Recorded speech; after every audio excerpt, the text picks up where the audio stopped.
It is an unlikely love story that begins with a lawyer jailed and sentenced to death for leading a protest. On the day he was to be executed in the Democratic Republic of Congo, the executioner spared his life, and he was allowed to flee. She was running for her life, too. They met and married in a refugee camp. After more than a decade living in the camp, there was a chance to travel as a refugee to the United States, but only for him. Now, hanging on to his love and memory of her, he works in Elizabeth, New Jersey, hoping that someday soon he will be reunited with his wife. But that hope may be diminishing as the number of refugees admitted to the United States has dropped from 110,000 per year when he was admitted to 45,000 this year, the lowest number in decades. So is their dream now dead? Well, the odds perhaps not in their favor. WNYC and NewsHour Weekend teamed up to tell their story in a 5-part series called Unsettled. Here's a clip from that series. Andre says Kabila's troops arrested him and 7 classmates for leading an anti-government protest. For 3 days, they were detained and beaten and eventually marched into a forest. Andre had become friendly with a guard who told him what was going to happen next. So he told me that what we are going to do is to kill you, but you will be in front of us. But I will do like I shoot you, but I will not shoot you. But when you hear only the shoot, you have also to fall down as others. So it's what I did that day. Andre watched as his 7 friends were executed in front of him, one by one. When it was his turn, Andre played dead. The guards left the bodies in a ditch and fled.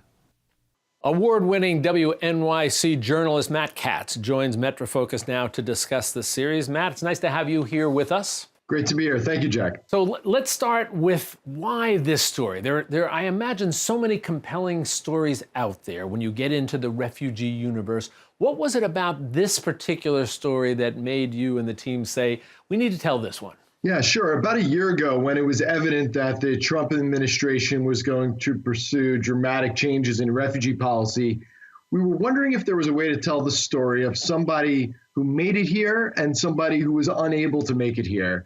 And that's how we came across Andre Twendelli, whose wife is stuck in the refugee camp. He got here 13 days before President Trump was elected.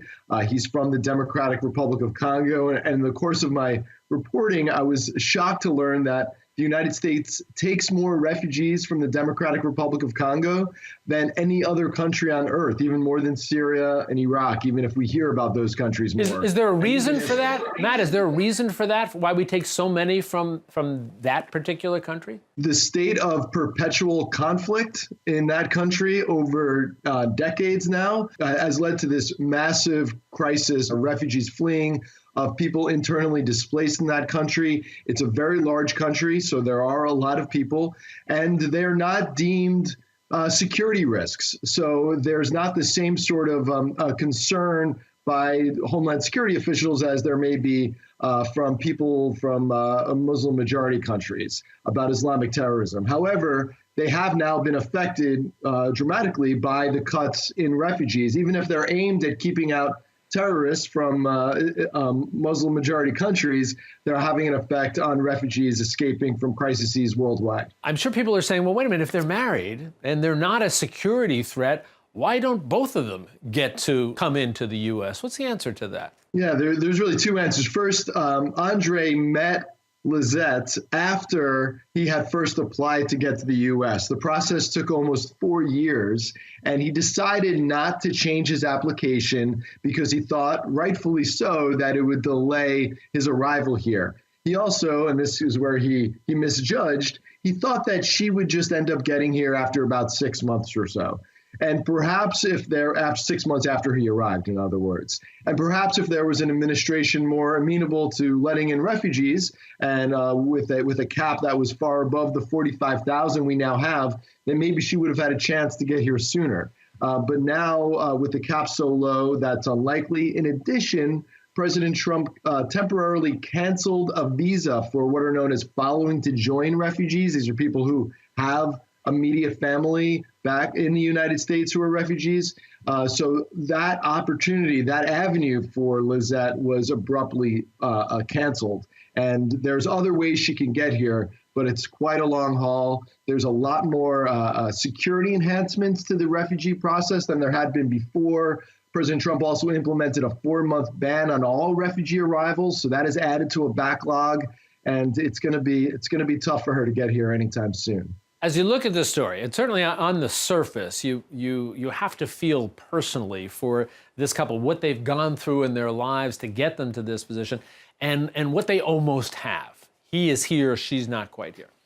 And yet we see, in terms of public opinion, that there's not I don't know if we can qualify it or quantify it, but let's say this, there's a significant portion of the American public that are saying, hey, we're okay with reducing the numbers of refugees here. How does that play out in your story? Yeah, we look at the reasons why people are concerned, and obviously one of them is security. One of the concerns is security. That's chief among them.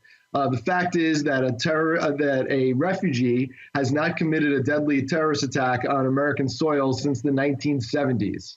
That's a long time ago. They are not, relative to other populations, a security threat. They're vetted more than any other traveler to the United States. The second concern people have is financial, that they're a drain on the system. And it's true, refugees get a little bit of money to get started in this country. They're eligible for certain welfare benefits. But studies show that after living here a certain number of years, refugees actually contribute more to the system than they take out of it. And we're already seeing that with Andre. He got a job within weeks. He packages seafood for fancy sushi restaurants in Manhattan and Atlantic City in an overnight shift in this freezing warehouse that I went to in Elizabeth, New Jersey, where he lives. So he's already paying taxes. He's already contributing back into the system. He's helping new arrivals, new refugees when they come, translating French to English for them.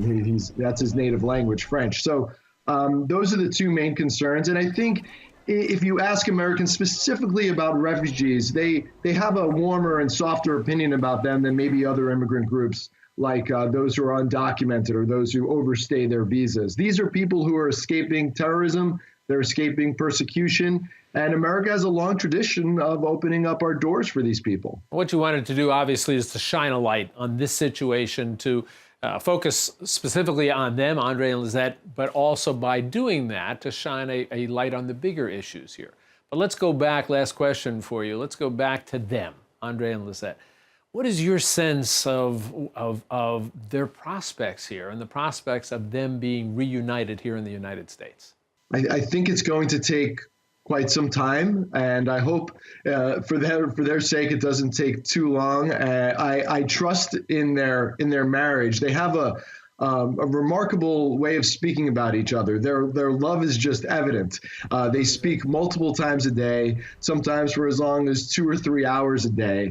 And I think they'll be able to, they've endured so much individually and together that I think they'll be able to endure another couple of years apart. But it will really, the politics of this country and how that affects the policies of this country will really determine whether or not she's able to get here anytime soon.